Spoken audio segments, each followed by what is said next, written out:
ഇന്ന് നമുക്ക് അനുപമ പരമേശ്വരൻ കേന്ദ്ര കഥാപാത്രത്തിലെത്തുന്ന ലോക്ക്ഡൌൺ എന്ന തമിഴ് സിനിമയുടെ കഥ നോക്കിയാലോ. കഥയുടെ ചുരുക്കം എന്തെന്നാൽ 2020 ലോക്ക്ഡൌൺ സമയത്ത് നായിക പ്രഗ്നന്റ് ആകുന്നു. ഇതിലെ ട്വിസ്റ്റ് എന്തെന്നാൽ ആരാണ് തന്നെ പ്രഗ്നന്റ് ആക്കിയതെന്ന് നായികയ്ക്ക് അറിയത്തില്ല. ഈ വിവരം പുറത്തറിഞ്ഞു കഴിഞ്ഞാൽ കുടുംബം മുഴുവൻ ആത്മഹത്യ ചെയ്യും. ഈയൊരു അവസരത്തിൽ അവൾ അബോഷൻ ചെയ്തോ? ആരാണ് അവളുടെ ഈ അവസ്ഥയ്ക്ക് കാരണം? ഇതിൽ നിന്നെല്ലാം നായിക എങ്ങനെ പുറത്തു വന്നു എന്നൊക്കെ അറിയണ്ടേ? എങ്കിൽ നമുക്ക് വേഗം സിനിമയുടെ കഥയിലേക്ക് കടക്കാം. അതിനു മുൻപായിട്ട് വീഡിയോ കാണുന്ന കൂട്ടുകാർ ഒന്ന് ലൈക്ക് ചെയ്യാനും കമന്റ് സെക്ഷനിലെ ഹൈപ്പ് എന്നൊരു ഓപ്ഷൻ ക്ലിക്ക് ചെയ്യാനും മറക്കരുതേ. സിനിമ തുടങ്ങുമ്പോൾ രാത്രി സമയം തന്റെ കൂട്ടുകാരിക്കൊപ്പം മനസ്സ് വിഷമിച്ച് കരഞ്ഞുകൊണ്ട് നിൽക്കുന്ന ഒരു പെൺകുട്ടിയാണ് കാണിക്കുന്നത്. അവളാണ് നമ്മുടെ കഥാനായികയായ അനിത. അനിത പറയുന്നത്, ഞാൻ എങ്ങനെ എന്റെ വീട്ടുകാരെയൊക്കെ ഫേസ് ചെയ്യുമെന്ന് അറിയത്തില്ല. ഈ പ്രശ്നത്തിൽ നിന്നും ഞാൻ എങ്ങനെ മറികടക്കുമെന്നൊക്കെ അവൾ കൂട്ടുകാരിയോട് പറയുമ്പോഴോ, നീ തൽക്കാലം വീട്ടിൽ പോയി റെസ്റ്റ് ചെയ്യ്, നാളെ നമുക്ക് ഇതിനുള്ള പരിഹാരം കണ്ടെത്താമെന്നൊക്കെ കൂട്ടുകാരി അവളെ ആശ്വസിപ്പിച്ച് വീട്ടിലേക്ക് പറഞ്ഞു വിടുന്നു. ഇതിൽ നിന്നും അനിതയ്ക്ക് എന്തോ വലിയ പ്രശ്നമുണ്ടെന്നും അവൾ അതിനാൽ ഒരുപാട് അനുഭവിക്കുകയാണെന്നും നമുക്ക് മനസ്സിലാക്കാമല്ലോ. എന്താണ് ആ പ്രശ്നമെന്ന് പിന്നീട് ഒരു ഫ്ലാഷ് ബാക്ക് വഴിയാണ് കാണിക്കുന്നത്. ഏകദേശം കുറച്ച് മാസങ്ങൾക്ക് മുൻപ് 2020 ന്യൂ ഇയർ ദിവസം എല്ലാവരും ന്യൂ ഇയർ ആഘോഷിക്കുകയാണ്. ഈ ഒരു വർഷം വളരെ നല്ലതായിരിക്കുമെന്നും നല്ല കുറെ കാര്യങ്ങളൊക്കെ സംഭവിക്കുമെന്നും ഒരുപാട് ജ്യോത്സ്യന്മാർ പ്രവചിക്കുകയും ഒക്കെ ചെയ്യുന്നു. അതേസമയം നമ്മുടെ കഥാനായികയെ അനിതയാണ് കാണിക്കുന്നത്. അനിതയാണെങ്കിൽ പഠിത്തമൊക്കെ കഴിഞ്ഞ് ജോലി അന്വേഷിക്കുകയാണ്. അനിതയുടെ വീട്ടില് അച്ഛനും അമ്മയും സഹോദരിയും മുത്തശ്ശിയുമാണുള്ളത്. അനിതയുടെ അച്ഛൻ ഒരു വർക്ക്ഷോപ്പില് വെൽഡറായിട്ട് വർക്ക് ചെയ്യുന്നു. അമ്മ ഹൗസ് വൈഫാണ്. സഹോദരി കോളേജിൽ പഠിക്കുന്നു. അനിതയാണെങ്കിൽ പഠിത്തമൊക്കെ കഴിഞ്ഞ് ജോലി അന്വേഷിക്കുന്നത് കൊണ്ട് തന്നെ അച്ഛൻ അവളോട് പ്രത്യേകം ഒരു കാര്യം പറഞ്ഞിട്ടുണ്ട്. നൈറ്റ് ഷിഫ്റ്റുള്ള ജോലിയൊന്നും ചെയ്യാൻ പാടില്ല. അല്ലാതെ ഡെയിലി പോയി വരുന്നതാണെങ്കിൽ ഓക്കെ എന്ന് അച്ഛൻ പറയുന്നു. അതനുസരിച്ച് നൈറ്റ് ഷിഫ്റ്റ് ഇല്ലാത്ത ജോലിയാണ് അനിത നോക്കുന്നതും. പക്ഷേ വരുന്ന ജോലിയെല്ലാം നൈറ്റ് ഷിഫ്റ്റ് ഉള്ളതും.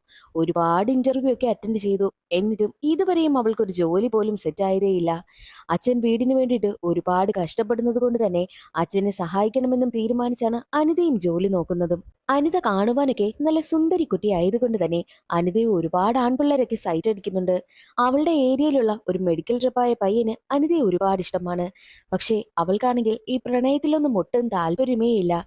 എങ്ങനെയെങ്കിലും നല്ലൊരു ജോലി വാങ്ങുക, അച്ഛനെ സഹായിക്കുക, ഇത് മാത്രമാണ് അനിതയുടെ ലക്ഷ്യവും. അതിനിടയിൽ എന്ത് തന്നെ തടസ്സം വന്നാലും അവൾ അതൊന്നും മൈൻഡ് ചെയ്തേയില്ല. ഈ പയ്യൻ പ്രപ്പോസ് ചെയ്യുമ്പോഴും അവൾ താല്പര്യമില്ല എന്ന് പറഞ്ഞാണ് അവിടെ നിന്ന് പോകുന്നതും. അനിതയുടെ അച്ഛൻ വർക്ക് ചെയ്യുന്ന വർക്ക്ഷോപ്പിന്റെ മുതലാളി ഒരു നല്ലൊരു മനുഷ്യനാണ്. നല്ല മനസ്സിനുടമയാണ്. ആ വർക്ക്ഷോപ്പിൽ വർക്ക് ചെയ്യുന്ന എല്ലാ വർക്കേഴ്സിനെയും തന്റെ ബെസ്റ്റ് ഫ്രണ്ട്സിനെ പോലെയാണ് കാണുന്നത്. അവരുടെ ഫാമിലിയെയും നല്ല രീതിക്ക് സഹായിക്കും. മക്കൾക്കൊക്കെ പഠിത്തത്തിന് കാശ് വേണമെന്ന് പറഞ്ഞു കഴിഞ്ഞാൽ ഉടനെ മുതലാളിയാണെങ്കിൽ കാശ് കൊടുത്ത് സഹായിക്കുകയും ചെയ്യും.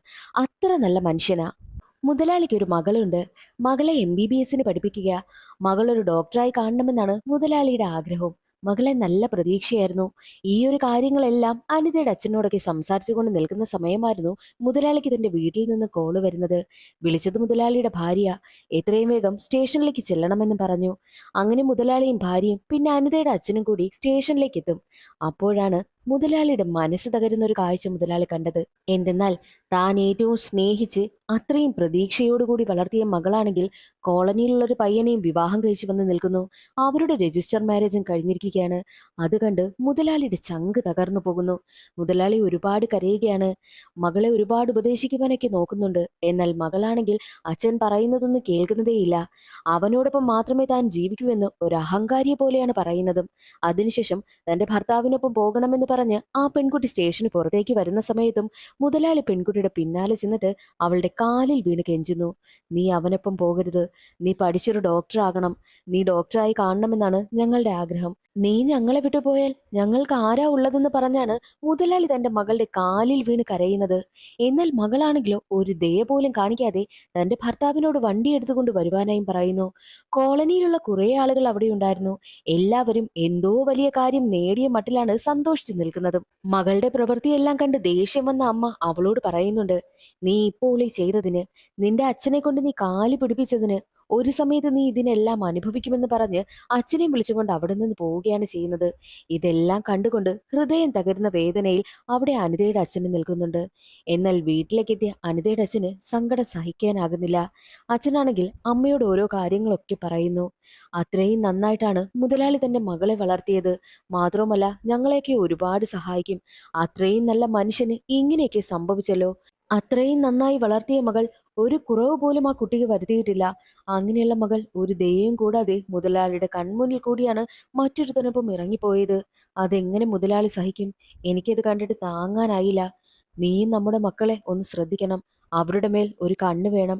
അവരിങ്ങനെ വല്ലതും ചെയ്തു കഴിഞ്ഞാൽ ഞാൻ ഒരിക്കലും ജീവിച്ചിരിക്കില്ല എന്ന് പറഞ്ഞാണ് അച്ഛൻ കരയുന്നത്. ഇതെല്ലാം അനിത കേൾക്കുന്നുണ്ടായിരുന്നു. അനിതയ്ക്കാണെങ്കിൽ അങ്ങനൊരു ചിന്തയെ അവളുടെ മനസ്സിലില്ല. എങ്ങനെയെങ്കിലും നല്ലൊരു ജോലി വാങ്ങുക, അച്ഛനെ സഹായിക്കുക, വീട് നോക്കണം, ഇതൊക്കെ തന്നെയാണ് അവളുടെ മനസ്സിലും. തന്റെ മക്കൾ അങ്ങനെ ഒരിക്കലും ചെയ്യില്ല എന്നും അച്ഛന് നല്ല പ്രതീക്ഷയുണ്ടായിരുന്നു. പതിവ് പോലെ അനിത ഇന്റർവ്യൂ അറ്റൻഡ് ചെയ്തിട്ട് വരികയാണ്. ആദ്യം നൈറ്റ് ഷിഫ്റ്റ് ഉള്ളത് കൊണ്ട് തന്നെ ആ ജോലിയും അവൾ കളഞ്ഞിട്ട് വരികയാണ്. അവൾക്ക് ആകെ ടെൻഷൻ. വരുന്ന വഴിയില് അവൾക്കൊപ്പം പഠിച്ചിരുന്ന മീര എന്ന കൂട്ടുകാരി അവൾ ഫോൺ വിളിക്കുന്നു. മീര ഒരു IT കമ്പനിയിലാണ് വർക്ക് ചെയ്യുന്നത്.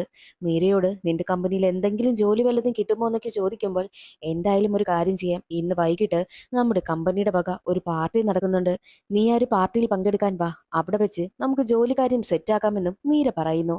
അങ്ങനെ ആ ഒരു സന്തോഷത്തിൽ വീട്ടിലേക്ക് പോവുകയായിരുന്നു അനിത. പോകുന്ന വഴിയിൽ വെച്ച് അവളുടെ പിന്നാലെ ഒരു മെഡിക്കൽ ട്രിപ്പ് നടക്കുമല്ലോ. മെഡിക്കൽ ട്രിപ്പ് വീണ്ടും അവളെ പ്രപ്പോസ് ചെയ്യുന്നു. എന്നാൽ ഇത്തവണ അനിത അതിന് പ്രതികരിക്കുകയാണ്. ദേ നോക്ക്, പലതവണയായിട്ട് നീ എന്റെ പിന്നാലെ നടക്കുകയാ. എനിക്കിതിലൊന്നും താല്പര്യമില്ല. എനിക്ക് കുറച്ച് കമ്മിറ്റ്മെന്റ്സ് ഉണ്ട്. അതുകൊണ്ട് തന്നെ എനിക്ക് ഈ പ്രേമം അതിനൊന്നും താല്പര്യമില്ല എന്ന് പറയുമ്പോഴും എന്റെ വീട്ടിൽ കല്യാണം നോക്കുകയാണ്. ഞാൻ കല്യാണം കഴിക്കുന്നെങ്കിൽ നിന്നെ മാത്രമേ കല്യാണം കഴിക്കൂ എന്നും അവനും പറയുന്നു. എന്നാൽ അവൻ എത്ര ഡയലോഗ് അടിച്ചിട്ടും അനിത അതിൽ വീഴുന്നതേയില്ല. എനിക്കിതിലൊന്നും താല്പര്യമില്ല, തന്റെ പിന്നാലെ നടക്കരുതെന്ന് പറഞ്ഞിട്ടാണ് അനിത അവിടെ നിന്ന് പോകുന്നതും. വീട്ടിലെത്തിയ അനിതയാണെങ്കിൽ മീരയെ വിളിച്ചിട്ട് ഈ കാര്യങ്ങളൊക്കെ പറയുന്നുമുണ്ട്. അങ്ങനെ മീര പറഞ്ഞതനുസരിച്ച് വൈകുന്നേരം അവരുടെ കമ്പനിയുടെ വക പാർട്ടി നടക്കുന്ന സ്ഥലത്തേക്ക് എത്തുന്നു. അതൊരു ബീച്ച് റിസോർട്ടാണ്. സത്യത്തിൽ ഈ അനിത പാർട്ടിക്കൊന്നും പോകുന്ന ഒരു ടൈപ്പേ അല്ല. ജോലിയുടെ കാര്യം റെഡിയാക്കി തരാമെന്ന് മീര പറഞ്ഞതുകൊണ്ട് മാത്രമാണ് അനിത പാർട്ടി നടക്കുന്നിടത്തേക്ക് എത്തിയിരിക്കുന്നതും. എന്നാലും അവൾ അവിടെ വന്ന് മാറിയിരിക്കുകയാണ്. അങ്ങനെ മീര തന്റെ HR ആയ പ്രദീപിനെയും കൂട്ടി അനിതയ്ക്കടുത്തേക്ക് വരുന്നു. അനിതയെ പ്രദീപിന് പരിചയപ്പെടുത്തി കൊടുക്കുകയാണ്. നമ്മുടെ കമ്പനിയിൽ എന്തെങ്കിലും ജോലി ഉണ്ടെങ്കിൽ അനിതയ്ക്ക് റെഡിയാക്കി കൊടുക്കണമെന്നും പ്രദീപിനോട് മീര പ്രത്യേകം പറയുന്നുണ്ട്. ജോലിയുടെ കാര്യമൊക്കെ നമുക്ക് റെഡിയാക്കാം, ഇവിടെ വരെ വന്നതല്ലേ, നമ്മുടെ കമ്പനിയുടെ പാർട്ടിയിൽ വന്ന് പങ്കെടുത്തിട്ട് പോകുവാനായിട്ടും പ്രദീപ് അവളെ ക്ഷണിക്കുന്നു. എന്നാൽ അനിത പറയുന്നത് ഒരുപാട് ലേറ്റായി, അച്ഛനും അമ്മയും അന്വേഷിക്കുമെന്ന് പറയുമ്പോൾ ഇന്നത്തെ ഒരു ദിവസമല്ലേ, ഇന്നൊരു ദിവസം ഇങ്ങനെ അങ്ങ് വിട്ടുകളാ, വന്ന് എൻജോയ് ചെയ്തിട്ട് പോകുവാനായിട്ടും പ്രദീപ് അവളെ ക്ഷണിക്കുന്നു. അനിത ഈ ഒരു വിവരം അവളുടെ ബെസ്റ്റ് ഫ്രണ്ടിനെ വിളിച്ച് പറയുന്നു. ഞാൻ ആദ്യമായിട്ടാ ഇങ്ങനൊരു പാർട്ടി നടക്കുന്ന സ്ഥലം കാണുന്നത്. അടിപൊളിയായിട്ടുണ്ടെന്നൊക്കെ അനിത പറയുമ്പോൾ, പാർട്ടി എന്ന് പറയുന്നു, അറിയാത്ത ആളുകൾ എന്നൊക്കെ പറയുന്നു. എന്തോ നീ ആദ്യമായിട്ടല്ലേ നിന്റെ നാട് വിട്ട് പുറത്തോട്ടൊക്കെ പോകുന്നത്. നീ എന്തായാലും അവിടെ അങ്ങ് എൻജോയ് ചെയ്, മീരയും ഇല്ലേ നിനക്ക് കൂട്ടിന് എന്നുള്ള കാര്യം കൂട്ടുകാരിയും പറയുന്നു. എന്നാൽ വീട്ടിൽ എന്ത് പറയുമെന്ന ടെൻഷനായിരുന്നു അനിതയ്ക്ക്. തൽക്കാലം നീ എന്റെ വീട്ടിൽ താമസിക്കുകയാണ്, ഇന്നൊരു ദിവസം കഴിഞ്ഞിട്ട് വരാമെന്നുള്ള കാര്യം വീട്ടിൽ വിളിച്ച് പറയുവാനായിട്ടും കൂട്ടുകാരി ഒരു ഐഡിയ പറഞ്ഞു കൊടുക്കും. അങ്ങനെ അനിതയാണെങ്കിലോ കോൺഫറൻസ് കോളിൽ തന്റെ വീട്ടിലേക്ക് വിളിക്കുകയാണ്. ആ കോളിൽ അവളുടെ കൂട്ടുകാരിയും ഉണ്ടായിരുന്നു. ഞാൻ ഇന്ന് എന്റെ കൂട്ടുകാരിയുടെ വീട്ടിൽ നിൽക്കുകയാണ്, നാളെ രാവിലെ തിരികെ വരാമെന്ന് വീട്ടുകാരോട് അവൾ കള്ളം പറയുന്നു. ആ കൂട്ടുകാരിയും കോൺഫറൻസ് കോളിൽ ഉള്ളത് കൊണ്ട് തന്നെ വീട്ടുകാരൊക്കെ അത് വിശ്വസിക്കുകയാണ്. ആ ഒരു ധൈര്യത്തിൽ അനിത പാർട്ടിയിൽ പങ്കെടുക്കുവാനായും പോയി.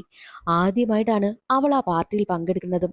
മാത്രവുമല്ല, മീരയും പ്രദീപും നിർബന്ധിക്കുന്നത് കൊണ്ട് അവൾ ആദ്യമായിട്ട് മദ്യപിക്കുകയാണ്. അതിന്റെ ടേസ്റ്റ് ഒന്നും അവൾക്ക് ഇഷ്ടമാകുന്നതേയില്ല. എന്നാൽ രണ്ടും കൽപ്പിച്ച് എല്ലാവരും അതൊക്കെ ചെയ്യുന്നത് കൊണ്ട് തന്നെ അവൾക്ക് തോന്നിയതുപോലെ മദ്യം മുക്കി കുടിക്കുന്നു. അവസാനം അവൾ നല്ല ഫിറ്റ് ആവുകയാണ്. എന്നാൽ ആ പാർട്ടിയിൽ മറ്റൊരാൾ കൂടി ഉണ്ടായിരുന്നു. അനിതയെ നന്നായിട്ട് അറിയാവുന്ന, അനിതയുടെ പിന്നാലെ ഒരു പയ്യൻ നടക്കില്ല മെഡിക്കൽ ട്രിപ്പ്, അവന്റെ കൂട്ടുകാരൻ ആ പാർട്ടിയിൽ ഉണ്ടായിരുന്നു. അവനാണെങ്കിൽ അനിതയെ കാണുകയാണ്. ആദ്യമായിട്ടാണല്ലോ അനിതയെ അങ്ങനെ ഒരു കാഴ്ചയിൽ അവർ കാണുന്നതും. മാത്രമല്ല അവൾ നന്നായിട്ട് മദ്യപിച്ചിട്ടുമുണ്ട്. ഈ ഒരു വിവരം കൂട്ടുകാരൻ വിളിച്ച് മെഡിക്കൽ ട്രിപ്പിനെ അറിയിക്കുന്നു. വീണ്ടും അനിത കുടിക്കുകയും ഡാൻസ് കളിക്കുകയും ഒക്കെ ചെയ്യുന്നു. അവസാനം കുടിച്ചു കുടിച്ച് അവളുടെ ബോധം പോവുകയാണ്. ബോധം നഷ്ടമായ അനിതയെ മീരയും മീരയുടെ HR ആയിട്ടുള്ള പ്രദീപും ചേർന്ന് അവിടെ ഉണ്ടായിരുന്ന ഒരു റൂമിൽ കൊണ്ടുവന്ന് കിടത്തുന്നു. അതിനുശേഷം റൂം ലോക്ക് ചെയ്യാതെയാണ് അവർ രണ്ടുപേരും അവിടെ നിന്ന് ഇറങ്ങി പോകുന്നത്. ബോധം വരുമ്പോൾ അവൾ എഴുന്നേറ്റ് പോകുമെന്നാണ് അവർ കരുതിയിരുന്നത്. അടുത്ത ദിവസം ബോധം വന്ന അനിത അവിടെ നിന്നും എഴുന്നേറ്റ് തന്റെ വീട്ടിലേക്ക് എത്തുകയാണ്. വീട്ടിലെത്തിയതിനു ശേഷം അനിതയ്ക്ക് വല്ലാതെ ബോഡി പെയിനും എന്തൊക്കെയോ പോലെ തോന്നുന്നു. പാർട്ടി കഴിഞ്ഞതിന് ശേഷം പിന്നീട് അങ്ങോട്ടുള്ള ദിവസങ്ങളിലെല്ലാം അനിതയ്ക്ക് എന്തൊക്കെയോ ശാരീരിക ബുദ്ധിമുട്ടുകളുണ്ട്. അവൾക്കാണെങ്കിൽ വല്ലാതെ പോലെ തോന്നുന്നു. അതേ സമയത്തായിരുന്നു കോവിഡും വ്യാപിച്ചു തുടങ്ങിയത്. കോവിഡിനെ കുറിച്ചുള്ള ന്യൂസ് എല്ലാം വന്നുകൊണ്ടിരിക്കുന്ന സമയം തനിക്ക് കോവിഡ് ആയിരിക്കുമോ എന്ന സംശയവും അനിതയ്ക്കുണ്ടാകുന്നു. ദിവസങ്ങൾ കഴിഞ്ഞു പോകെ ആ ഒരു ബുദ്ധിമുട്ടെല്ലാം അവൾക്ക് കൂടി വന്നുകൊണ്ടേയിരുന്നു. അങ്ങനെ അവൾ കോവിഡ് ടെസ്റ്റ് ചെയ്യുവാനായും തീരുമാനിച്ചു. ടെസ്റ്റ് ചെയ്യുവാനായി എത്തുന്ന സമയത്ത് ഡോക്ടർ അവളോട് ചോദിക്കുന്നത് പീരീഡ്സ് എല്ലാം റെഗുലർ അല്ലേ എന്നായിരുന്നു. അതേ എന്ന് അനിതയും മറുപടി പറയുന്നു. അങ്ങനെയാണെങ്കിൽ നമുക്കൊരു പ്രഗ്നൻസി ടെസ്റ്റ് എടുത്ത് നോക്കാമെന്ന് ഡോക്ടർ പറയുമ്പോഴോ, കോവിഡ് ടെസ്റ്റ് ചെയ്യാൻ വന്നാൽ പ്രഗ്നൻസി ടെസ്റ്റ് ആണോ എടുക്കുന്നതെന്ന് പറഞ്ഞ് അനിത ഡോക്ടറിനെയും വഴക്ക് പറഞ്ഞിട്ടാണ് അവിടെ നിന്ന് പോകുന്നത്. വീട്ടിലെത്തിയ അനിതയ്ക്ക് വല്ലാതെ ടെൻഷനാകുവാനായും തുടങ്ങി. ഡോക്ടർ പറഞ്ഞതിൽ എന്തെങ്കിലും കാര്യമുണ്ടോ എന്ന ചിന്ത അവൾക്കുണ്ടാകുന്നു. പ്രഗ്നൻസി സിംറ്റംസിനെ കുറിച്ച് അനിത ഗൂഗിൾ ചെയ്ത് നോക്കുന്ന സമയത്ത് അതിൽ പറയുന്ന സിംറ്റംസ് എല്ലാം അനിതയ്ക്കുണ്ടായിരുന്നു. അതോടുകൂടി വീണ്ടും ടെൻഷനായ അനിത മെഡിക്കൽ ഷോപ്പിൽ പോയി പ്രഗ്നൻസി ടെസ്റ്റ് ചെയ്യുന്ന കിറ്റും വാങ്ങി വീട്ടിലേക്ക് വരുന്നു. അവൾ തനിയെ ടെസ്റ്റ് ചെയ്ത് നോക്കുന്ന സമയത്ത് പ്രഗ്നൻസി പോസിറ്റീവാണ് കാണിക്കുന്നത്. ഉടനെ തന്നെ കോവിഡ് ടെസ്റ്റ് ചെയ്ത ഡോക്ടറിന്റെ അടുത്തെത്തി പ്രഗ്നൻസി ടെസ്റ്റ് ചെയ്യാമെന്നും അവൾ സമ്മതിക്കുന്നു. അങ്ങനെ ഡോക്ടറാണെങ്കിലോ സ്കാൻ ചെയ്ത് നോക്കുന്ന സമയത്ത് പ്രഗ്നന്റ് ആണവൾ. കൺഗ്രാറ്റുലേഷൻ, നിങ്ങൾ പ്രഗ്നന്റ് ആയിരിക്കുകയാണെന്നുള്ള കാര്യം ഡോക്ടർ പറയുന്നു. അത് കേട്ടതും അനിത ഡോക്ടറിനോട് പറയുന്നുണ്ട്, ഇതെങ്ങനെ സംഭവിച്ചു ഡോക്ടർ? ഞാൻ കല്യാണം പോലും കഴിച്ചിട്ടില്ല എന്ന് പറയുമ്പോൾ പ്രഗ്നന്റ് ആകുന്നതിന് കല്യാണം കഴിക്കണമെന്നുണ്ടോ എന്ന് ഡോക്ടർ ചിരിച്ചുകൊണ്ട് പറയുന്നു. ഡോക്ടർ, അങ്ങനെയല്ല, ഞാൻ ആരുമായിട്ടും ഫിസിക്കൽ റിലേഷൻഷിപ്പിൽ ഏർപ്പെട്ടിട്ടില്ല എന്നും അനിത പറയുന്നു. എന്നാൽ അത് കേട്ട് ഡോക്ടറിന് ദേഷ്യം വരികയാണ്. അനിതയ്ക്ക് എന്ത് ചെയ്യണമെന്ന് അറിയാത്ത അവസ്ഥ. ഈ ഒരു കാര്യം വീട്ടിലുള്ളവർ അറിഞ്ഞു കഴിഞ്ഞാൽ അവർ കുടുംബത്തോടുകൂടി ആത്മഹത്യ ചെയ്യും. ആ ഒരു കാര്യം അനിതയ്ക്ക് നന്നായിട്ട് അറിയാം. അതുകൊണ്ട് തന്നെ ഡോക്ടറിന്റെ കാലിൽ വീണ് അവൾ കരയുകയാണ്. എങ്ങനെയെങ്കിലും എനിക്ക് അബോർഷൻ ചെയ്യണമെന്ന് പറഞ്ഞാണ് അവൾ കരയുന്നത്. പക്ഷേ ഡോക്ടറാണെങ്കിൽ അതിന് സമ്മതിക്കുന്നതേയില്ല. അതൊക്കെ ഇല്ലീഗലായിട്ടുള്ള കാര്യമാണ്, അതൊന്നും ചെയ്യാനാകില്ല എന്ന് പറഞ്ഞ് അനിതയെ അവിടെ നിന്ന് പറഞ്ഞു വിടുന്നു. അവിടെ നിന്നും നേരെ തന്റെ ബെസ്റ്റ് ഫ്രണ്ടിന്റെ അടുത്തേക്ക് എത്തിയ അനിത ഈ കാര്യങ്ങളൊക്കെ പറഞ്ഞ് പൊട്ടിക്കരയുകയാണ്. ആരാ അവൻ? ആരാ നിന്നോട് ഈ ക്രൂരത ചെയ്തതെന്ന് ചോദിക്കുമ്പോൾ എനിക്കറിയില്ല, ഞാൻ ആരുമായിട്ടും ഫിസിക്കൽ റിലേഷൻഷിപ്പിൽ ഏർപ്പെട്ടിട്ടില്ല എന്ന് പറഞ്ഞാണ് അനിത പൊട്ടിക്കരയുന്നത്. ഈ ഒരു കാര്യം എന്റെ വീട്ടിൽ അറിഞ്ഞു കഴിഞ്ഞാൽ അവരെല്ലാവരും ആത്മഹത്യ ചെയ്യും. ഞാൻ ഇനി എന്താ ചെയ്യേണ്ടത്? എനിക്ക് ഒന്നും അറിയില്ല എന്ന് പറഞ്ഞ് അനിത കരയുന്നു. എന്നിട്ട് അനിത പറയുന്നുണ്ട്, ഞാനന്ന് മീരയുടെ ആ ഒരു പാർട്ടിയിൽ പങ്കെടുക്കുവാനായി പോയില്ലേ, അതിനുശേഷമാണ് എനിക്കിത് സംഭവിച്ചെന്നാ തോന്നുന്നത്. ഞാനന്ന് ഒരുപാട് മദ്യപിച്ചിരുന്നു, എന്റെ ബോധവും പോയി. അവരെന്നെ എടുത്ത് ഒരു റൂമിൽ കൊണ്ടുവന്ന് കിടത്തിയതാ. അവിടെ വെച്ച് ആരോ എന്നോട് ഇങ്ങനെ ചെയ്തതാ. ആരാണെന്ന് എനിക്കറിയത്തില്ല. അന്ന് എനിക്ക് സംഭവിച്ചതാണെന്ന് പറഞ്ഞ് അനിത പൊട്ടിക്കരയുന്നു. എനിക്ക് എന്തായാലും ഇത് അബോർഷൻ ചെയ്ത് കളയണമെന്ന് പറഞ്ഞ് അനിത കരയുകയാണ്. അങ്ങനെ കൂട്ടുകാരിയാണെങ്കിൽ അനിതയും കൂട്ടി നേരെ പോകുന്നത് അടുത്തുള്ളൊരു മെഡിക്കൽ ഷോപ്പിലേക്കാണ്. അബോർഷനുള്ള ഗുളിക ചോദിക്കുന്ന സമയത്ത് ഡോക്ടറിന്റെ പ്രിസ്ക്രിപ്ഷൻ ഇല്ലാതെ ഗുളിക കൊടുക്കില്ല എന്നും മെഡിക്കൽ ഷോപ്പ് നടത്തുന്ന ആൾ പറയുന്നു. അതോടുകൂടി വേറെ വഴിയില്ലാതെ അനിതയും കൂട്ടി കൂട്ടുകാരി നേരെ പോകുന്നത് മറ്റൊരു ഡോക്ടറിന്റെ അടുത്തേക്കാണ്. എന്നാൽ അബോർഷൻ ചെയ്യുവാനായിട്ട് ഡോക്ടറും തയ്യാറാകുന്നില്ല. അഥവാ അങ്ങനെ അബോർഷൻ ചെയ്യണമെന്നുണ്ടെങ്കിൽ കുട്ടിയുടെ പാരന്റ്സുമായിട്ട് വന്നു കഴിഞ്ഞാൽ അബോർഷൻ നടത്താമെന്നുള്ള കാര്യവും ഡോക്ടർ പറയുന്നു. അനിതയ്ക്ക് എന്ത് ചെയ്യണമെന്നറിയാത്ത അവസ്ഥ. അവളുടെ ലോകമേ ഇരുണ്ടുപോയി എന്ന് തന്നെ പറയാം. തിരികെ വരുന്ന വഴിയിൽ കരഞ്ഞുകൊണ്ട് തന്റെ കൂട്ടുകാരിയോട് തന്റെ വിഷമമൊക്കെ പറയുന്നുണ്ട്. നീ സമാധാനപ്പെട്, നിന്നോടൊപ്പം ഞാനില്ലേ എന്ന് പറഞ്ഞ് സമാധാനിപ്പിച്ചാണ് കൂട്ടുകാരി അവളെ അവിടെ നിന്നും വീട്ടിലേക്ക് പറഞ്ഞു വിടുന്നതും. ആ ഒരു സീനാണ് സിനിമയുടെ തുടക്കത്തിൽ കാണിച്ചത്. കരഞ്ഞു കലങ്ങിയ കണ്ണുകളുമായിട്ടാണ് അവൾ വീട്ടിലേക്ക് വന്ന് കയറിയതും. വീട്ടുകാരെ ഫേസ് ചെയ്യുന്നതിന് അവൾക്ക് നല്ല ബുദ്ധിമുട്ടുണ്ടായിരുന്നു. അതുകൊണ്ട് തന്നെ സങ്കടപ്പെട്ടിരിക്കുകയാണ്. എന്നാൽ അടുത്ത ദിവസം ഞെട്ടിക്കുന്നൊരു വാർത്തയാണ് അനിത കേട്ടത്. എന്തെന്നാൽ കോവിഡ് കൂടി വരുന്നത് കൊണ്ട് തന്നെ 2 മാസത്തേക്ക് ലോക്ക്ഡൌൺ പ്രഖ്യാപിച്ചിരിക്കുന്നു. അനിത ഉടനെ തന്നെ തന്റെ കൂട്ടുകാരിയെ വിളിച്ചിട്ട് ലോക്ക്ഡൌൺ പ്രഖ്യാപിച്ച കാര്യം കൂട്ടുകാരിയോട് പറയുന്നു. ഓൾറെഡി തനിക്ക് 2 മാസമായി. ഇനി 2 മാസം കൂടി ലോക്ക്ഡൌൺ പ്രഖ്യാപിച്ച് പുറത്തിറങ്ങാൻ കഴിയാതായി കഴിഞ്ഞാൽ എങ്ങനെ അബോർഷൻ ചെയ്യും? എന്റെ വയറും പെരുകി വരികയല്ലേ, താൻ എങ്ങനെ വീട്ടുകാർക്ക് മുന്നിൽ വയറൊളിപ്പിക്കുമെന്നൊക്കെ അനിത പറയുന്നു. ആകെ കൂടെ പണി കിട്ടിയ അവസ്ഥയാണ്. എന്ത് ചെയ്യണമെന്ന് കൂട്ടുകാരിക്കും അറിയില്ല. പിന്നീട് അങ്ങോട്ടുള്ള ദിവസം വീട്ടുകാരെ എല്ലാവരെയും വിളിച്ച് അനിത ഓരോന്നോരോന്നൊക്കെ ചെയ്യുന്നുണ്ട്. പപ്പായ കഴിച്ചു കഴിഞ്ഞാലോ അല്ലെങ്കിൽ പൈനാപ്പിൾ കഴിച്ചു കഴിഞ്ഞാലോ അബോർഷൻ ആകുമെന്നൊക്കെ കരുതി അവൾ അതൊക്കെ ട്രൈ ചെയ്ത് നോക്കുന്നു. പക്ഷേ യാതൊരുവിധ ഫലവുമില്ല. കൂട്ടുകാരിയെ വിളിച്ച് അനിത കരയുകയാണ്. എന്നാൽ കൂട്ടുകാരി തനിക്കൊരു മെഡിക്കൽ ഷോപ്പിൽ ജോലി ചെയ്യുന്ന ഒരു അണ്ണനെ അറിയാം, ആ ഒരു അണ്ണനോട് ഞാൻ ചോദിച്ചു നോക്കാം, എന്തെങ്കിലും വഴി കിട്ടിയാലോ എന്ന് പറഞ്ഞ് ഉടനെ തന്നെ അവൾ നേരെ പോകുന്നത് മെഡിക്കൽ ഷോപ്പിൽ തന്റെ പരിചയക്കാരനായ ചേട്ടനെ കാണുവാൻ വേണ്ടിയിട്ടാ.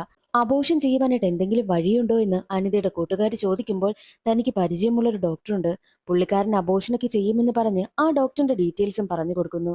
അങ്ങനെ അടുത്ത ദിവസം തന്നെ അനിതയും കൂട്ടുകാരിയും ആ ഡോക്ടറിനെ കാണുവാൻ വേണ്ടിയിട്ട് എത്തുകയാണ്. അനിതയ്ക്കിപ്പോൾ 3 മാസമായി. അതുകൊണ്ട് തന്നെ 30,000 രൂപ ചെലവാകും. അബോർഷനൊക്കെ ചെയ്തു തരാമെന്നും ഡോക്ടർ പറയുന്നു. പക്ഷേ 30,000 എന്ന് കേട്ടപ്പോൾ അനിതയുടെ കണ്ണ് തള്ളിപ്പോയി. താൻ കാശ് സംഘടിപ്പിച്ചുകൊണ്ട് വരാം, അപ്പോൾ അബോർഷൻ ചെയ്തു തരണമെന്നും ഡോക്ടറിനോട് അനിത പറയുന്നു. അങ്ങനെ വീട്ടിലേക്കെത്തിയ അനിതയാണെങ്കിൽ തന്റെ പല കൂട്ടുകാരെയും വിളിച്ച് കാശ് കുറച്ചു കുറച്ചായിട്ട് കടം ചോദിക്കുകയാണ്. ഓരോരുത്തരിൽ നിന്നും കുറെ കാശൊക്കെ അവൾ ഒപ്പിച്ചു. എന്നാൽ അവൾ പലരോടായി ഫോൺ വിളിച്ച് കാശ് ചോദിക്കുന്നത് അവളുടെ മുത്തശ്ശി കേൾക്കുന്നു. എന്തിനാ നീ ഇങ്ങനെ കാശ് ചോദിക്കുന്നതെന്ന് മുത്തശ്ശി ചോദിക്കുമ്പോൾ തന്റെ കൂട്ടുകാരിയുടെ അച്ഛനാണെങ്കിൽ കോവിഡ് ബാധിച്ച് ഹോസ്പിറ്റലിൽ അഡ്മിറ്റാ. ഹോസ്പിറ്റൽ ചിലവിന് വേണ്ടിയിട്ട് 30,000 രൂപ ചിലവാകും. അതിനു വേണ്ടിയിട്ടാണെന്ന് അനിത മുത്തശ്ശിയോട് കള്ളം പറഞ്ഞു. അങ്ങനെ മുത്തശ്ശിയാണെങ്കിൽ തന്റെ കയ്യിലുണ്ടായിരുന്ന 2,000 3,000 രൂപയൊക്കെ അനിതയ്ക്കും എടുത്തു കൊടുക്കുകയും ചെയ്തു. അങ്ങനെ ഫ്രണ്ട്സിൽ നിന്നും മുത്തശ്ശിയിൽ നിന്നും വാങ്ങിയ കാശെല്ലാം ചേർത്ത് വെച്ച് നോക്കുമ്പോൾ 20,000 രൂപ മാത്രമേ ആയുള്ളൂ. ഇനി എന്ത് ചെയ്യുമെന്ന് അവൾ ചിന്തിക്കും. എന്നാലും ആ ഒരു 20,000 രൂപയും കൊണ്ട് അവൾ നേരെ ഡോക്ടറിനെ കാണുവാൻ വേണ്ടിയിട്ട് പോയി. ഡോക്ടറിന്റെ കയ്യിൽ 20,000 രൂപ ഏൽപ്പിക്കുന്നു. എന്നാൽ ഡോക്ടർ പറയുന്നതോ, പുറത്ത് ഇതുപോലെയൊക്കെ ചെന്ന് കഴിഞ്ഞാൽ ലക്ഷങ്ങളാണ് അവർ വാങ്ങുന്നത്. ഞാനാകെ 30,000 അല്ലേ ചോദിച്ചുള്ളൂ. എന്തായാലും 20,000 രൂപ കിട്ടി. ഒരാഴ്ചക്കകം 10,000 രൂപയും ഒപ്പിച്ചുകൊണ്ട് വന്നു കഴിഞ്ഞാൽ അബോർഷൻ ചെയ്യാമെന്നും ഡോക്ടർ പറയുന്നു. അവൾക്ക് എന്ത് ചെയ്യണമെന്ന് അറിയാത്ത അവസ്ഥയായി. അപ്പോൾ തന്നെ അനിതയ്ക്ക് മീരയുടെ HR ആയ പ്രദീപിനെ കുറിച്ച് ഓർമ്മ വരുന്നു. പ്രദീപിനെ ഫോൺ വിളിച്ച് അത്യാവശ്യമായിട്ട് തനിക്കൊരു 10,000 രൂപ തരണം, ഹോസ്പിറ്റൽ ആവശ്യത്തിനാണെന്ന് പറഞ്ഞതുകൊണ്ട് തന്നെ പ്രദീപ് അവൾക്ക് അപ്പോൾ തന്നെ 10,000 രൂപ അയച്ചു കൊടുത്തു. ആ കാശുമായിട്ട് അനിതയും കൂട്ടുകാരിയും നേരെ ഹോസ്പിറ്റലിലേക്ക് എത്തുമ്പോൾ കാണുന്ന കാഴ്ച, ഹോസ്പിറ്റൽ മുഴുവൻ പോലീസ് വളഞ്ഞിരിക്കുന്നു. എന്താണ് ഇവിടെ സംഭവിച്ചതെന്ന് അന്വേഷിക്കുന്ന സമയത്ത് അനിതയ്ക്ക് അബോർഷൻ ചെയ്യുവാനായിട്ടിരുന്ന ആ ഒരു ഡോക്ടറിലെ ഡോക്ടറിന് കോവിഡ് ബാധിച്ചിരിക്കുന്നു. അതുകൊണ്ട് തന്നെ ആ ഒരു ഹോസ്പിറ്റൽ എല്ലാം പൂട്ടിയിരിക്കുകയാണ്. ഇനി ആർക്കും തന്നെ അങ്ങോട്ട് പ്രവേശനമേ ഇല്ല എന്നും പോലീസുകാരും നാട്ടുകാരും പറഞ്ഞു. അതോടുകൂടി അനിതയ്ക്ക് എന്ത് ചെയ്യണമെന്ന് അറിയാത്ത അവസ്ഥ. ഇനി എങ്ങനെ അബോർഷൻ ചെയ്യുമെന്ന് അവൾ ചിന്തിച്ച് നടു റോഡിലിരുന്ന് കരയുന്നു. അതേ സമയം തന്നെയായിരുന്നു അനിതയ്ക്കടുത്തേക്ക് ഡോക്ടറിന്റെ കമ്പൗണ്ടറായ അപായം എത്തുന്നത്. അപായം പറയുന്നത്, നീ ആ 20,000 ആളല്ലേ, എന്തായാലും കാശ് പോയി. ഇനി ഡോക്ടറിനെയും കാണാൻ പറ്റില്ല, നിന്റെ കാശും പോയി, അത് തിരിച്ചു കിട്ടാനും പോകുന്നില്ല. ഇനി ഒരു വഴിയുണ്ട്, നിനക്ക് 3 മാസമല്ലേ ആയുള്ളൂ. എന്റെ കയ്യിലൊരു ടാബ്ലറ്റ് ഉണ്ട്. ആ ടാബ്ലറ്റ് കഴിച്ചു കഴിഞ്ഞാൽ പതിയെ പതിയെ കുഞ്ഞ് അബോർഷനായി പോകും. അതിന് നീ ഒരു 10,000 രൂപ എനിക്ക് തരണം. അങ്ങനെയാണെന്നുണ്ടെങ്കിൽ ഇതെല്ലാം റെഡിയാകുമെന്നുള്ള കാര്യവും അപായം പറയുന്നു. അപായം പറയുന്നത് അനിത അങ്ങ് വിശ്വസിക്കും. മാത്രവുമല്ല, അനിത തന്റെ കയ്യിലിരുന്ന ആ ഒരു 10,000 രൂപയും അപായത്തിനെ ഏൽപ്പിക്കുന്നു. കാശ് വാങ്ങിയ അപായം ഒരു ഏരിയ പറഞ്ഞു കൊടുത്തിട്ട്, ഈ ഒരു ഏരിയയിൽ വന്നിട്ട് എന്റെ പേര് പറഞ്ഞാൽ മതി, നാളെ എല്ലാം നിനക്ക് റെഡിയാകുമെന്നും അപായം പറഞ്ഞിട്ട് പോകുന്നു. അങ്ങനെ അടുത്ത ദിവസം അനിതയും കൂട്ടുകാരിയും കൂടി അപായം പറഞ്ഞ അതേ ഏരിയയിലേക്ക് എത്തുകയാണ്. അവിടെ വന്ന് അപായത്തിന്റെ പേര് പറഞ്ഞപ്പോഴോ, അപായമോ അങ്ങനെ ഒരാളെ ഇവിടെ ഇല്ലല്ലോ എന്നാണ് നാട്ടുകാരും പറഞ്ഞത്. അതോടുകൂടി ആകെ ഉണ്ടായിരുന്ന 10,000 രൂപ കൂടി നഷ്ടമായി. ഇനി താൻ എന്ത് ചെയ്യും? ഇനി ഈ ഒരു അബോർഷൻ നടത്തുവാനായിട്ട് ഇനി എന്താ ഒരു വഴിയെന്നൊക്കെ അനിതയും കൂട്ടുകാരിയും ചിന്തിച്ചു നിൽക്കുന്നു. വീട്ടിലേക്ക് എത്തിയ അനിതയാണെങ്കിൽ വല്ലാത്ത ടെൻഷനിലിരിക്കുകയാണ്. എന്നാൽ അനിതയുടെ അമ്മ കുറച്ച് നാളുകളായിട്ട് അനിത ഇങ്ങനെ വല്ലാത്ത ടെൻഷനിൽ നടക്കുന്നതെല്ലാം ശ്രദ്ധിക്കുന്നുണ്ടായിരുന്നു. അനിതയ്ക്കടുത്തേക്ക് വന്നിട്ട് അമ്മ കാര്യം അന്വേഷിക്കുകയാണ്. ഓൾറെഡി കാശും പോയി, അബോർഷന് ചെയ്യാനാകാത്തതിന്റെ ടെൻഷനിലിരുന്ന അനിത അമ്മയോട് അനിത ദേഷ്യപ്പെടുന്നു. എന്നാൽ അമ്മ കരുതിയത് അനിതയ്ക്ക് എന്തോ പ്രണയം സംബന്ധിച്ച പ്രശ്നമാണെന്ന് കരുതി അനിതയെ അമ്മ ഒരുപാട് തല്ലും. എന്നാൽ അവിടേക്ക് വന്ന അച്ഛനാണെങ്കിൽ അമ്മയെ തടഞ്ഞിട്ട്, വലുതായ മക്കളെ ഇങ്ങനെ തല്ലുന്നത് ശരിയല്ല, എന്തുണ്ടെങ്കിലും അവർക്ക് പറഞ്ഞു മനസ്സിലാക്കി കൊടുക്കണമെന്നും അച്ഛൻ പറയുന്നു. എന്നാൽ അടുത്ത ദിവസം അനിത അവളുടെ ബെസ്റ്റ് ഫ്രണ്ട് കോൾ ചെയ്തിട്ട്, നമ്മൾ കാണാൻ പോയ ഡോക്ടറിലെ, ആ ഡോക്ടർ മരണപ്പെട്ടു പോയി, കോവിഡ് കടുത്തത് കൊണ്ടാണ് അദ്ദേഹം മരണപ്പെട്ടു പോയതെന്നും പറയുന്നു. അത് കേട്ടതും ഇനി എന്തായാലും തന്റെ കൺമുന്നിലുള്ള എല്ലാ വഴികളും അടഞ്ഞു. ഇനി താൻ ജീവിച്ചിരിക്കുന്നതിൽ കാര്യമില്ല എന്നും അനിത ചിന്തിക്കുന്നു. അതോടുകൂടി അനിതയാണെങ്കിൽ സൂയിസൈഡ് ചെയ്യുവാനായിട്ട് കുരുക്കിട്ട് നിൽക്കുകയാണ്. പക്ഷേ അത് അനിതയുടെ സഹോദരി കണ്ടുകൊണ്ടുവരുന്നു. അനിതയുടെ സഹോദരി അത് കണ്ടതുകൊണ്ട് തന്നെ വീട്ടുകാരെ എല്ലാവരെയും അവിടേക്ക് വിളിച്ചു വരുത്തുകയാണ്. അതോടുകൂടി സൂയിസൈഡ് ചെയ്യുക എന്നൊരു തീരുമാനത്തിൽ നിന്നും അനിതയ്ക്ക് പിന്തിരിയേണ്ടി വന്നു. നാട്ടിലും വീട്ടിലും ഈ ഒരു കാര്യം വല്ലാതെ ചർച്ചയാവുകയാണ്. നാട്ടുകാരാണെങ്കിലോ അനിതയെക്കുറിച്ച് മോശമായിട്ടാണ് സംസാരിക്കുന്നതും. ഇടയ്ക്കിടയ്ക്ക് ആ ഒരു മെഡിക്കൽ ട്രിപ്പ് അവളെ പ്രപ്പോസ് ചെയ്യാറുള്ളതെല്ലാം നാട്ടുകാർ കാണുന്നുണ്ടല്ലോ. അതുകൊണ്ട് തന്നെ ഈ പെണ്ണ് ഏതോ ഒരു പയ്യനോടൊപ്പം നിന്ന് സംസാരിക്കുന്നതൊക്കെ കണ്ടു എന്നൊക്കെ നാട്ടുകാരൊക്കെ ഓരോന്ന് പറഞ്ഞുണ്ടാക്കുവാനായും തുടങ്ങി. വീട്ടിലുള്ളവർക്കോ ആകെ ടെൻഷനും. അതുകൊണ്ട് തന്നെ അനിതയുടെ അമ്മ അവളുടെ ബെസ്റ്റ് ഫ്രണ്ടിനെ വിളിച്ചിട്ട് അനിത സൂയിസൈഡ് ചെയ്യുവാനായിട്ട് ശ്രമിച്ചു. അവൾക്ക് ഏതെങ്കിലും പയ്യനുമായിട്ട് പ്രണയം വല്ലതും ഉണ്ടോ എന്ന് ചോദിക്കുകയാണ്. അത് കേട്ട അനിതയുടെ കൂട്ടുകാരിയാണെങ്കിൽ, ഞാൻ എന്തായാലും അവിടേക്ക് വരട്ടെ, ഞാൻ അവളോടൊന്ന് സംസാരിക്കാമെന്ന് പറഞ്ഞ് കൂട്ടുകാരി നേരെ വീട്ടിലേക്ക് വരുന്നു. അനിതയെ മാറ്റി നിർത്തിയ കൂട്ടുകാരി ചോദിക്കുന്നത്, സൂയിസൈഡ് ചെയ്താൽ നിന്റെ പ്രശ്നങ്ങൾക്കെല്ലാം പരിഹാരം കാണുമെന്നാണോ നീ കരുതിയിരിക്കുന്നത്? നീ എന്തുകൊണ്ടാണ് നീ ഇങ്ങനെയൊക്കെ പെരുമാറുന്നതെന്ന് പറഞ്ഞ് കൂട്ടുകാരി അവളെ ഒരുപാട് വഴക്ക് പറയും. നീ സൂയിസൈഡ് ചെയ്തു കഴിഞ്ഞാലും നിന്റെ ബോഡി പോസ്റ്റ്മോർട്ടം ചെയ്യുന്ന സമയത്ത് നീ പ്രഗ്നന്റ് ആയിരുന്നു എന്നുള്ള കാര്യം ഈ നാട്ടുകാരെല്ലാവരും അറിയത്തില്ലേ? ആകെ നാണം കെടില്ലേ? എന്തിനാ അങ്ങനെയൊക്കെ ചിന്തിക്കുന്നത്? അതിനേക്കാൾ നല്ലത് ഇനി എന്ത് നമുക്ക് ചെയ്യാൻ കഴിയുമെന്ന് ചിന്തിക്കേ. ഞാൻ നിന്നോടൊപ്പം ഇല്ലേ എന്നും കൂട്ടുകാരി അവളെ സമാധാനിപ്പിക്കുന്നു. അങ്ങനെ വേറെ വഴിയില്ലാതെ അവർ രണ്ടുപേരും നേരെ പോകുന്നത് കൂട്ടുകാരിക്ക് പരിചയമുള്ള ആ ഒരു മെഡിക്കൽ ഷോപ്പ് നടത്തുന്ന ആളിനെ കാണുവാൻ വേണ്ടിയിട്ടാണ്. അയാളാണല്ലോ ഡോക്ടറിന്റെ കാര്യമൊക്കെ പരിചയപ്പെടുത്തി കൊടുത്തത്. ഡോക്ടറിന്റെ കാര്യമോ ഇനി നടക്കില്ല. അതുകൊണ്ട് വേറെ എന്തെങ്കിലും വഴിയുണ്ടോ എന്ന് അറിയുവാൻ വേണ്ടിയിട്ടാണ് വീണ്ടും മെഡിക്കൽ ഷോപ്പ് നടത്തുന്ന ആളിന്റെ അടുത്തേക്ക് പോയത്. അയാളാണെങ്കിൽ എനിക്കൊരു മെഡിക്കൽ ട്രിപ്പിനെ അറിയാം. അവൻ വിചാരിച്ചാൽ വല്ല കാര്യവും നടക്കും. അവന്റെ നമ്പർ തരാമെന്ന് പറഞ്ഞ് മെഡിക്കൽ ട്രിപ്പിന്റെ നമ്പറും കൊടുക്കുന്നു. ആ നമ്പറിൽ വിളിച്ചിട്ട് ആളിനെ കാണുവാനായിട്ട് പോകുന്ന സമയത്താണ് ആളിനെ കണ്ട് അനിത ഞെട്ടിപ്പോകുന്നത്. അത് മറ്റാരുമല്ല, അനിതയെ പ്രപ്പോസ് ചെയ്തിരുന്ന ആ ഒരു മെഡിക്കൽ ട്രിപ്പില്ലേ, അയാൾ തന്നെയായിരുന്നു. അതുകൊണ്ട് തന്നെ ഞാൻ വരുന്നില്ല. ഇവൻ അറിഞ്ഞു കഴിഞ്ഞാൽ എന്തായാലും എന്റെ വീട്ടുകാരും നാട്ടുകാരും അറിയും. അതുകൊണ്ട് ഇത് വേണ്ടെന്ന് പറഞ്ഞ് അനിത പോകുവാനായി ഒരുങ്ങുമ്പോൾ എന്തായാലും ഇതേ ഉള്ളൂ ഇനിയൊരു വഴി. ഞാൻ പോയിട്ട് വരാമെന്ന് പറഞ്ഞ് കൂട്ടുകാരി അവനടുത്ത് പോകുന്നു. എന്നിട്ട് എത്രയും വേഗം അബോർഷൻ ചെയ്യണം, അതിനെന്തെങ്കിലും വഴിയുണ്ടോ എന്ന് ചോദിക്കുമ്പോൾ അവന് പരിചയമുള്ള ഒരു ഡോക്ടറിന്റെ ഡീറ്റെയിൽസ് പറഞ്ഞു കൊടുക്കുന്നു. പക്ഷേ 50,000 രൂപ ചെലവാകും. അതിന് ഓക്കെ ആണോ എന്ന് അവൻ ചോദിക്കുമ്പോൾ ആ ഓക്കെ ആണെന്നും അനിതയുടെ കൂട്ടുകാരി മറുപടി പറയും. അതറിഞ്ഞതു മുതൽ എങ്ങനെ 50,000 രൂപ ഒപ്പിക്കുമെന്ന ടെൻഷനായ അനിതയ്ക്ക് ഓരോ കാര്യങ്ങളൊക്കെ ആലോചിച്ചു കൊണ്ട് നിൽക്കുന്ന സമയമായിരുന്നു. അനിതയുടെ വിവാഹത്തിന് വേണ്ടിയിട്ട് അച്ഛനും അമ്മയും കുറച്ച് സ്വർണ്ണമൊക്കെ ഒപ്പിച്ചു വെച്ചിട്ടുണ്ട്. അതിൽ നിന്ന് കുറച്ചെടുത്ത് വിറ്റാലോ എന്നും അനിത ചിന്തിക്കുന്നു. അങ്ങനെ അതിൽ നിന്നും ആരും അറിയാതെ കുറച്ച് സ്വർണ്ണമെടുത്ത് അവൾ വിൽക്കുകയാണ്. എന്നാൽ ഈ ഒരു കാര്യം അവളുടെ അയൽവാസിയായ ഒരാൾ കാണുന്നുണ്ടായിരുന്നു. പക്ഷേ അയൽവാസി കണ്ടെന്നുള്ള കാര്യം അനിതയ്ക്ക് അറിയത്തില്ല. അനിതയാണെങ്കിൽ സ്വർണം വിറ്റ കാശുമായിട്ട് നേരെ ആ ഒരു മെഡിക്കൽ ട്രിപ്പ് പറഞ്ഞ ഡോക്ടറിന്റെ അടുത്തേക്ക് എത്തി. ഡോക്ടർക്ക് കാശും കൊണ്ടുവന്ന് കൊടുക്കുകയാണ്. കാശ് വാങ്ങിയ ഡോക്ടറാണെങ്കിൽ അനിതയെ ചെക്ക് ചെയ്യുന്ന സമയത്താണ് അനിതയ്ക്ക് 5 മാസമായി എന്നുള്ള കാര്യം ഡോക്ടർ പറയുന്നത്. ഏകദേശം ഒരു 2-3 മാസമായിരുന്നെങ്കിൽ നമുക്ക് എളുപ്പത്തിൽ ഇത് നടത്താമായിരുന്നു. പക്ഷേ 5 മാസമായില്ലേ, ഒന്നും ചെയ്യാനാകില്ല എന്നും ഡോക്ടർ പറയും. ഡോക്ടർ പറയുന്നത് കേട്ട് അനിത പൊട്ടിക്കരയുകയാണ്. ഡോക്ടറെ, എങ്ങനെയെങ്കിലും അബോർഷൻ ചെയ്യണം. ഇല്ല എന്നുണ്ടെങ്കിൽ ഈ ഒരു കാര്യമെല്ലാം എന്റെ വീട്ടുകാർ അറിഞ്ഞു കഴിഞ്ഞാൽ കുടുംബത്തോടുകൂടി ആത്മഹത്യ ചെയ്യും. ഡോക്ടർ എങ്ങനെയെങ്കിലും ഇത് ചെയ്തു തരണമെന്ന് പറഞ്ഞ് ഡോക്ടറിന്റെ കാലിൽ വീണവൾ കരയുന്നു. അങ്ങനെ അത് കണ്ട് മനസ്സലിഞ്ഞ ഡോക്ടറാണെങ്കിലോ, ഓക്കെ ശരി, അബോർഷൻ ചെയ്യാം. പക്ഷേ അതിനു മുൻപായിട്ട് ഒരു ടാബ്ലറ്റ് വെക്കണം. ആ ടാബ്ലറ്റ് വെച്ച് കഴിഞ്ഞാൽ ഡെലിവറി പെയിൻ വരും. നോർമൽ ഡെലിവറി ചെയ്ത് കുഞ്ഞിനെ എങ്ങനെ പുറത്തെടുക്കുന്നോ അതുപോലെ തന്നെ ഈ കുഞ്ഞിനെയും പുറത്തെടുക്കാമെന്നും ഡോക്ടർ പറയുന്നു. അങ്ങനെ അവൾക്ക് ടാബ്ലറ്റും കൊടുക്കുകയാണ്. എന്നാൽ മറ്റൊരു വശത്ത് അനിത സ്വർണം വിറ്റത് അയൽവാസി കണ്ടിരുന്നല്ലോ. അയൽവാസി ആ ഒരു കാര്യം അനിതയുടെ അച്ഛനെയും അമ്മയും അറിയിച്ചു. അതുകൊണ്ട് തന്നെ അച്ഛനും അമ്മയും അനിതയെ തുരുതുരാ വിളിച്ചുകൊണ്ടിരിക്കുകയാണ്. പക്ഷേ അനിതയാണെങ്കിലോ കോൾ എടുക്കുന്നതുമില്ല. അനിതയ്ക്ക് ആ ഒരു ടാബ്ലറ്റ് വെച്ചത് കൊണ്ട് തന്നെ അവൾക്ക് പെട്ടെന്ന് തന്നെ ഡെലിവറി പെയിൻ വരുന്നു. എങ്ങനെയാണോ ഡെലിവറി ചെയ്ത് കുഞ്ഞിനെ പുറത്തെടുക്കുന്നത് അതുപോലെ തന്നെ 5 മാസമായ ആ ഒരു കുഞ്ഞിനെയും പുറത്തെടുക്കുകയാണ്. വിചാരിച്ചതുപോലെ കാര്യങ്ങളെല്ലാം നടത്തി അവളുടെ പ്രശ്നങ്ങളെല്ലാം സോൾവായി. അങ്ങനെ കൂട്ടുകാരിയും അനിതയും കൂടി ഹോസ്പിറ്റലിൽ നിന്നും വീട്ടിലേക്ക് വരുന്ന വഴിയിൽ വെച്ച് അനിത ഒരു സ്ഥലത്തെത്തിയതും പൊട്ടിക്കരയുകയാണ്. അല്ല, നീ എന്തിനാ കരയുന്നത്? വിചാരിച്ചതുപോലെ എല്ലാ കാര്യങ്ങളും നടന്നില്ലേ? എന്തിനാ നീ ഇനി കരയുന്നതെന്ന് കൂട്ടുകാരി ചോദിക്കുമ്പോഴാണ് ഞെട്ടിക്കുന്നൊരു കാര്യം അനിത പറയുന്നത്. എന്തെന്നാൽ ആ ഡോക്ടർ യഥാർത്ഥത്തിൽ അനിതയെ ആദ്യം അബോർഷൻ ചെയ്യില്ല എന്ന് പറഞ്ഞില്ലായിരുന്നോ? 5 മാസമായതുകൊണ്ട് തന്നെ പറ്റില്ല എന്ന്. എന്നാൽ ഡോക്ടറിന്റെ കാലിൽ വീണ് അനിത കരഞ്ഞ സമയത്ത് ഡോക്ടർ ഒരു കാര്യം അനിതയോട് പറഞ്ഞിരുന്നു. നീ എനിക്ക് അഡ്ജസ്റ്റ് ചെയ്യുകയാണെന്നുണ്ടെങ്കിൽ നിനക്ക് ഞാൻ ഇപ്പോൾ കുഞ്ഞിനെ പുറത്തെടുത്തു തരാം. ഇല്ല എന്നുണ്ടെങ്കിൽ നടക്കില്ല എന്നും ഡോക്ടർ പറഞ്ഞു. അനിതയുടെ മനസ്സിൽ എങ്ങനെയെങ്കിലും അബോർഷൻ നടത്തണം, അത് മാത്രമായിരുന്നു. അതുകൊണ്ട് തന്നെ ഡോക്ടർ പറഞ്ഞതിന് അവൾ സമ്മതിക്കുകയാണ്. അനിതയുടെ വയറ്റിൽ കിടക്കുന്ന കുഞ്ഞിനെ പ്രസവിപ്പിച്ച് പുറത്തെടുക്കുന്നതിന് മുൻപ് തന്നെ ഡോക്ടർ അവളുമായിട്ട് ഫിസിക്കൽ റിലേഷൻഷിപ്പിൽ ഏർപ്പെട്ടിരുന്നു. അതിനുശേഷമാണ് അവൾക്ക് ഈ ഒരു അബോർഷനൊക്കെ ഡോക്ടർ നടത്തി കൊടുത്തതും. ഈ ഒരു കാര്യം അനിത തന്റെ കൂട്ടുകാരിയോട് പറഞ്ഞ് പൊട്ടിക്കരയുകയാണ്. താൻ അങ്ങനെ ചെയ്തല്ലോ എന്ന് ഓർത്താണ് അനിത കരയുന്നതും. കാര്യം അനിതയുടെ സിറ്റുവേഷനെ മോശമായിരുന്നു. ആ ഒരു സിറ്റുവേഷൻ മറ്റൊരാൾ മുതലെടുത്തല്ലോ, അതോർത്താണ് അവൾ പൊട്ടിക്കരയുന്നതും. എന്നാൽ ഇതറിഞ്ഞ കൂട്ടുകാരിയാണെങ്കിൽ ഇങ്ങനെയുള്ളവന്മാരൊന്നും ഒരു ഡോക്ടറെയല്ല, ഇവനെയൊക്കെ ചെരുപ്പ് കൊണ്ടാണ് അടിക്കേണ്ടതെന്ന് പറഞ്ഞ് അനിതയുടെ കൂട്ടുകാരിയാണെങ്കിൽ നേരെ ഡോക്ടറിനെ കാണുവാനായിട്ട് പോകും. അവനിട്ട് ഒരെണ്ണം കൊടുക്കണമെന്നാണ് കൂട്ടുകാരിയുടെ മനസ്സിൽ. സത്യത്തിൽ അതൊരു ഡോക്ടറൊന്നുമല്ലായിരുന്നു, അയാളും ഒരു കമ്പൗണ്ടറാ. അതേസമയം ആ ഒരു കമ്പൗണ്ടറിനെ കാണിക്കുന്നു. കമ്പൗണ്ടർ നേരെ ഫോൺ ചെയ്യുന്നത് അനിതയെ പ്രപ്പോസ് ചെയ്ത മെഡിക്കൽ ട്രിപ്പില്ലേ, ആ മെഡിക്കൽ ട്രിപ്പിനെയാണ്. നീ അയച്ച ഒരു പെണ്ണില്ലേ, അവൾ സൂപ്പറാടാ. അവളെ ഞാൻ അടിപൊളിയായിട്ട് എൻജോയ് ചെയ്തു.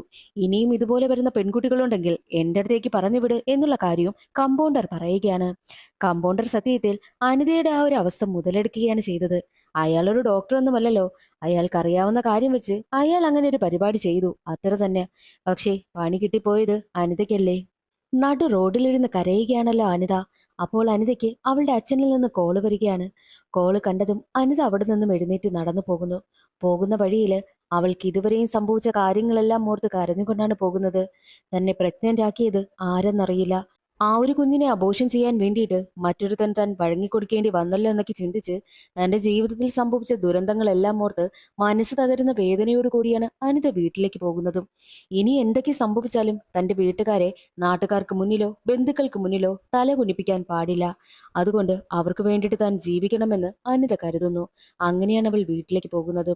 അവൾ വീട്ടിലേക്ക് സങ്കടത്തോടു കൂടി നടന്നു പോകുന്നതും കാണിച്ചുകൊണ്ട് സിനിമയുടെ കഥ അവിടെ അവസാനിക്കുന്നു. ഇന്നത്തെ വീഡിയോ എല്ലാവർക്കും ഇഷ്ടമായെന്ന് കരുതുന്നു. ഇഷ്ടമായാൽ ഒന്ന് സപ്പോർട്ട് ചെയ്യാൻ മറക്കരുതേ. അടുത്തൊരു സിനിമയുടെ കഥയിൽ കാണാം. അതുവരെ എല്ലാവർക്കും ബൈ.